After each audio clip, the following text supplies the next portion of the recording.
মানুষ যখন অপরাধ করে, সেই অপরাধের দণ্ড ভোগ করে, সেই অপরাধের জন্য একটা পর্যায়ে যেয়ে তার অনুতপ্ত বোধ হয়, তার অনুশোচনা বোধ হয়।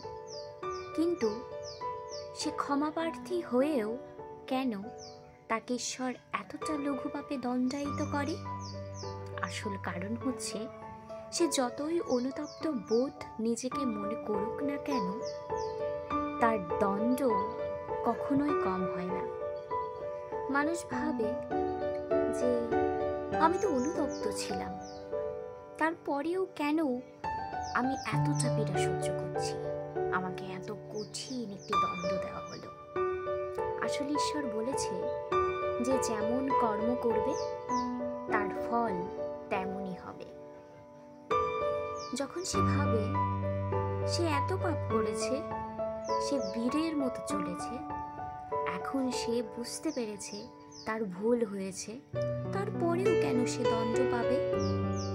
মানুষের এই অনুশোচনা ঈশ্বরের কর্মে কখনোই ব্যাঘাত ঘটাতে পারে না। ঈশ্বর তো নিজেই বলেছেন, যেখানে আঘাত আছে সেখানে প্রত্যাঘাত অবশ্যই থাকবে। যেমন কর্ম তেমন ফল হবে। এখন সে মানুষটা ভাবতেই পারে, আমার অনুশোচনা কি মিথ্যা, সবই কি বৃথা? ঈশ্বর বলেছেন, অনুশোচনা বোধ বিফলে যায় না।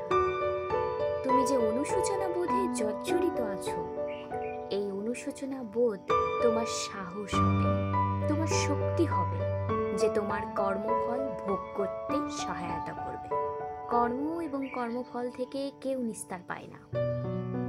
যদি তুমি কাউকে স্নেহ করো, সুখ লাভ হবে, আর যদি তুমি কাউকে হত্যা করো, তোমার মৃত্যু হবে।